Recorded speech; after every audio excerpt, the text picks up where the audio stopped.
You're listening to The Observing Eye. Pirate radio for the mind. Coming at you fresh from the computer hell cabin.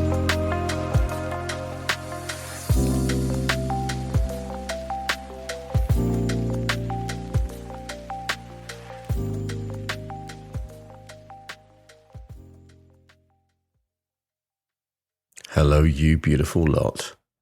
It's Friday, the 2nd of February 2024, and you're listening to episode 50 of The Observing Eye, coming at you live, as always, from the computer hell cabin. Episode 50. Who'd have thought that we'd have made it this far? I'm impressed, I'm happy, I'm joyous that we are episode 50. I feel like there should be a bigger celebration. You know, we should pull some party poppers and drink some champagne, but sadly, all we have is this, my conversation around the next season, the next section of The Observing Eye. Now, if you joined me in January, you would have realized and noticed that I was talking about some ideas to try and help you to maintain your resolutions that you may have set at the start of the year. And we looked at things like accountability and critical thinking and building a manifesto that we can use as a totem to keep ourselves going forwards in the rest of the year. We can use it to try and as a benchmark for how we're doing and whether our behavior is matching our values. So what's next? What can I do next? I've been racking my brains to think about what I can do next. And I've come up with this idea for something called beyond resolutions. What I'd like to do with this section, these episodes that are coming, is to give you some much more laser-focused, deeper ideas into things that can really take you beyond the resolutions you set for yourself and to challenge your experience as a human being and to get you to think about things in a slightly different way that's going to help you and support you in the long run. So that's what Beyond Resolutions is about. So this first episode, as part of the Beyond Resolutions series, I'm going to be talking about the philosophy of happiness. So I feel like we should start at the beginning, right? And ask ourselves, what is happiness? This seemingly simple question has perplexed philosophers, psychologists, and thinkers for centuries. Is happiness a fleeting emotion, a deep-rooted state of being, or something else entirely? Across different cultures and eras, happiness has been interpreted in a myriad of ways. In the West, happiness often conjures images of smiling faces and a sense of achievement or pleasure. Yet in many Eastern philosophies, happiness is more closely linked with inner peace and contentment, transcending beyond mere emotional states. Let's take a quick glance through history before we begin. The ancient Greeks had a fascinating term called eudaimonia, which is often translated as happiness, but is more accurately described as human flourishing or well-being. Aristotle, a towering figure in Greek philosophy, saw happiness not just as an emotion, but as the end goal of human existence, achieved through a life of virtue and reason. Fast forward to the modern day, and the definition of happiness continues to evolve. Today, psychologists often view happiness as a combination of how satisfied we feel overall with our life and how good we feel on a day-to-day basis. This dual aspect helps us understand that happiness encompasses both the fleeting moments of joy and a deeper, more sustained sense of fulfillment. But what about the cultural lens? Well, it turns out that happiness is also significantly influenced by our cultural background. In individualistic societies, happiness might be tied to personal achievement and freedom. In contrast, collectivist cultures often link happiness with community harmony and family well-being. The way we chase happiness also differs. In some parts of the world, people actively pursue happiness, almost as a goal to be achieved. In others, happiness is seen as a byproduct of living a good life, not something to be chased after. So as we can see, happiness is not a one-size-fits-all concept. It's complex, it's multifaceted, and it is deeply personal. Throughout this episode, we're going to delve deeper into the various philosophical aspects on happiness, and perhaps, along the way, we'll discover what happiness means for each of us.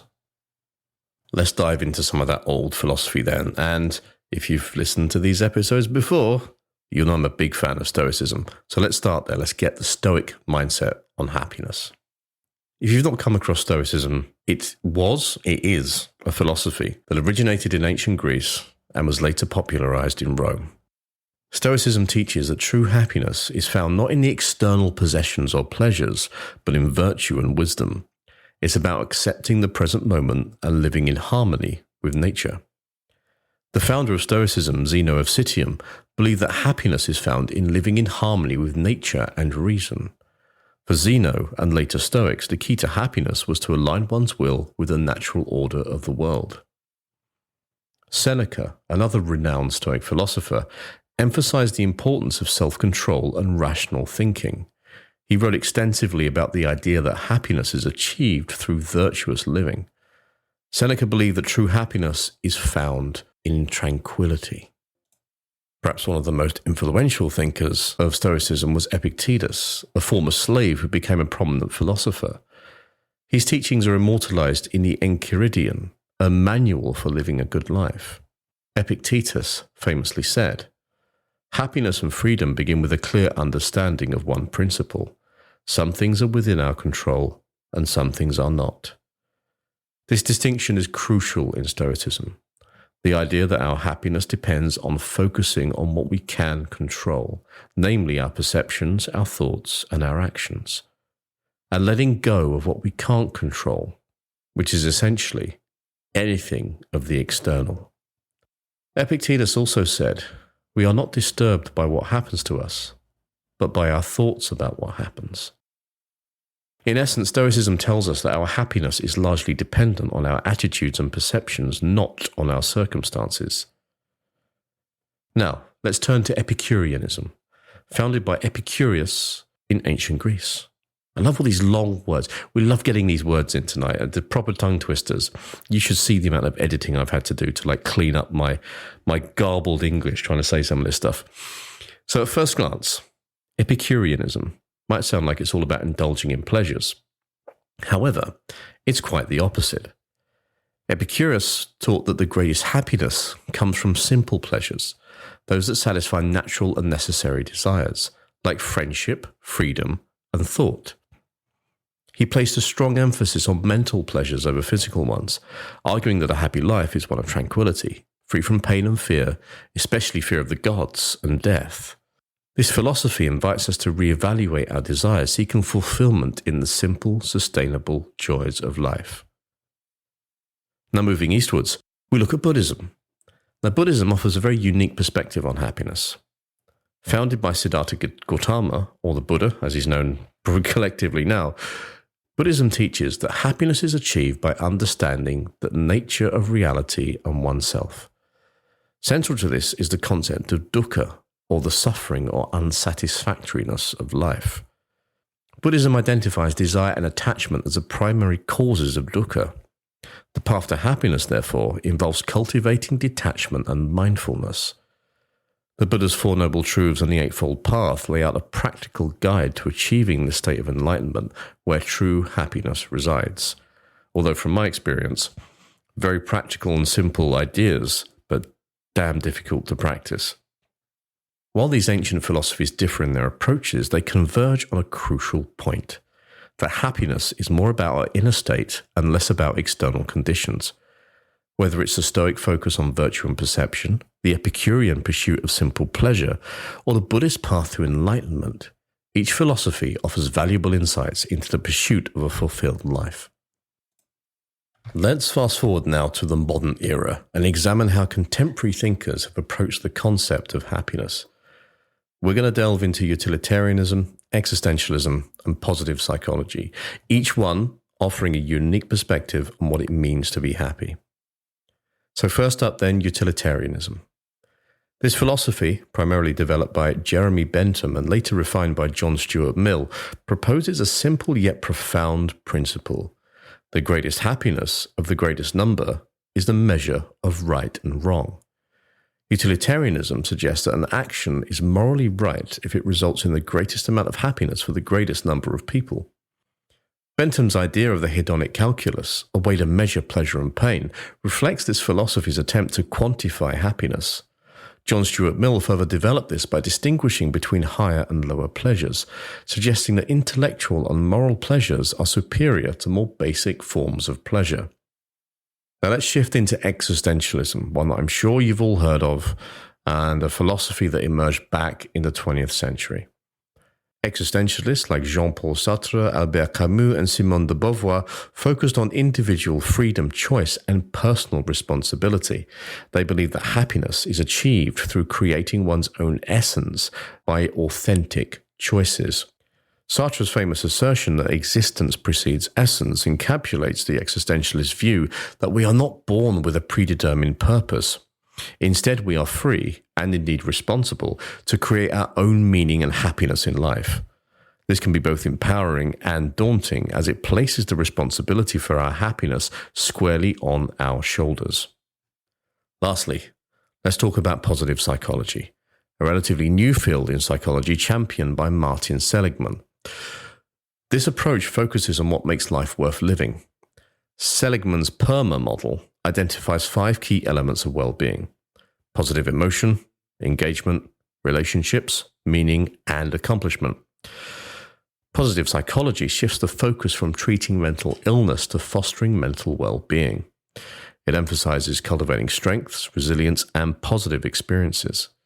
This modern perspective doesn't ignore life's challenges, but rather suggests that happiness is about finding balance and building the resources to cope with difficulties. Each of these modern philosophies adds a unique layer to our understanding of happiness. Utilitarianism challenges us to think about the greater good. Existentialism, about personal responsibility and authenticity. And positive psychology, about the proactive cultivation of well-being. These perspectives offer us a different lens through which to view happiness. They remind us that happiness is not just a state of being, but a dynamic process involving our choices, our actions, and our mindset. Now it's time to delve into some challenges of how we can employ these ideas in our journey towards happiness. So we're going to start with the idea of the hedonic treadmill, which I have mentioned before. There's an entire episode on the hedonic treadmill that you can find in the archives, and I will try to remember to put the link in the comments of this episode, so you can go back and listen to it if you are so inclined. So the hedonic treadmill was a term coined by psychologists Brickman and Campbell in the 1970s. It's a metaphor for our human tendency to quickly return to a relatively stable level of happiness, like a baseline, even though we've gone through like either major positive or negative events in life, essentially. So think of it this way: whether you've won the lottery or whether you've faced something tragic and traumatizing, after an initial period of intense emotion, you're very likely to return to your baseline level of happiness. This phenomenon raises a very intriguing question, however. If our happiness levels tend to return to a baseline, what does that mean for our pursuit of happiness? Are we constantly chasing something elusive, like the mythical chupacabra or the Bigfoot? Is happiness just a thing we will forever chase and never find? Another challenge that we're going to come across in our understanding of happiness is the cultural and individual differences of what happiness means to us without us necessarily realizing it. So what constitutes happiness in one culture may very well not hold the same meaning in another. For example, in many Western societies, happiness is often associated with personal achievement and self-esteem. In contrast to this, Eastern cultures may place a greater emphasis on community harmony and collective well-being. So consider your cultural background and your cultural perspective, and take a moment to reflect on how that could potentially impact your understanding of happiness and what happiness means to you. Because as we said earlier, happiness is an intensely personal thing, a very personal journey for each of us. And lastly, we all know how I love to get philosophical. There is a critique that questions the very pursuit of happiness. Some argue that by making happiness an end goal, we end up setting ourselves up for disappointment. When happiness becomes something to be achieved, it can lead to a constant state of wanting and dissatisfaction, which paradoxically makes happiness more elusive. We can go back to Buddhism. desire is the root of all suffering. If we desire happiness, then we create suffering in ourselves to try and achieve happiness because it becomes an end goal. There's a German philosopher called Friedrich Nietzsche, who offered a critical view of the relentless pursuit of happiness. I said that in a funny way again, did I? Nietzsche. Friedrich Nietzsche. So he believed that striving for happiness as the ultimate goal can lead to a very shallow and unfulfilled life. As a kind of counter-argument to this, Nietzsche suggested that embracing life's struggles and challenges could lead to a deeper sense of fulfillment and, ironically, a more profound form of happiness.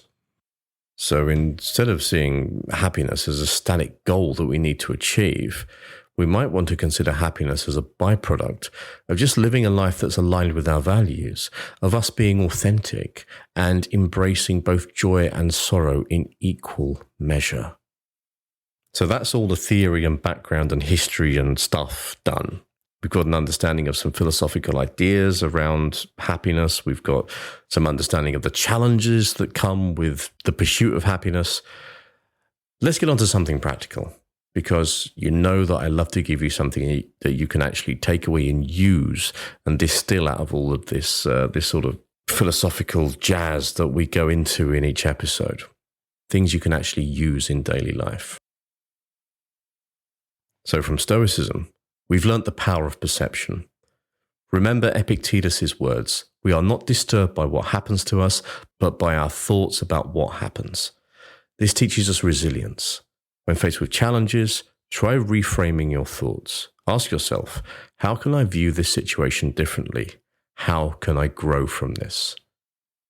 Epicureanism reminds us to find joy in simple pleasures. This week, try to identify small, everyday joys. Maybe it's a quiet moment with a cup of coffee, a walk in the park, or a meaningful conversation. Epicurus' philosophy encourages us to appreciate these simple yet profound aspects of life. Buddhism offers the practice of mindfulness and detachment. You might try incorporating a few minutes of meditation into your daily routine, and we all know how much I love meditation. Focus on being present and aware, letting go of this attachment to outcomes.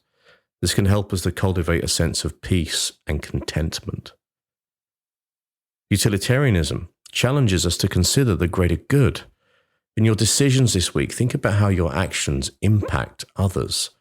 Can you make choices that not only bring you happiness, but also contribute to the happiness of those around you? Existentialism empowers us with choice and personal responsibility. Reflect on your authentic desires and values. Are you living in alignment with them? Remember that happiness can be found in living authentically and embracing the freedom to make your own choices. From positive psychology, we learn to focus on strengths and build resilience. This week, identify your strengths and think of ways to use them in different aspects of your life. Also, don't forget the PERMA model. Not like permed hair, PERMA, P-E-R-M-A. Try to engage in activities that bring positive emotion, engagement, good relationships, meaning, and a sense of accomplishment. As we conclude today's episode, remember that happiness is a multifaceted journey, not a destination. It is woven from our thoughts, our actions, our relationships, and the meaning that we find in our daily lives. By drawing on these philosophical insights, we can approach this journey with a more informed, empathetic, and balanced perspective. And that, my lovelies, is all I have to say on the philosophy of happiness. As always, thank you so much for spending your time with me, listening to me talk about all sorts of random things from ancient history and the modern world. And hopefully you've got something useful out of this that you can take away and apply to your daily lives. To the 27 subscribers that I have now, thank you. I love you all. You're beautiful people. Please keep listening and let me know if there's anything that you want me to talk about specifically. I am here to serve. If you're not a subscriber and you like what you hear, you can find us on our home on Substack at theobservingeye.com. All of our podcast content is on there, along with some written articles, a few videos, and some bits and pieces to give you some extra info around what I talk about each week. If you really, really like it, you can subscribe for £3.99 a month, cancel whenever you like, and that goes towards giving me an incentive to produce more content as much as I can, basically to try and get out there and help you all with your thinking. If you like the socials, you can find us on YouTube at youtube.com/@theobservingeye. And we're also on TikTok and Instagram with the handle @theobservingeye as well. So fairly consistent across those platforms. Go find us, go give us some love. Hopefully you'll find the content there as useful as this. As it's Friday, I'd like to wish you all a fabulous weekend. Go and see if you can apply some of those philosophical ideas to your life over the coming week. See what happens. See if you can change that perspective. Maybe even just question your perspective a little bit. See what happens when you poke the bear and question some of that stuff that's going on internally. Thanks again, everybody. Much love, and I'll catch you soon. You've been listening to The Observing Eye. Thanks for spending some time with me today. I hope it's been useful. And if you're interested in any more of my writing or work around psychology, philosophy, and general day-to-day living, please go and take a look at my Substack, which is theobservingeye.com. And that's I as in the letter, not I as in the gelatinous organ through which you see. Take care, everybody. Much love, and I'll catch you soon.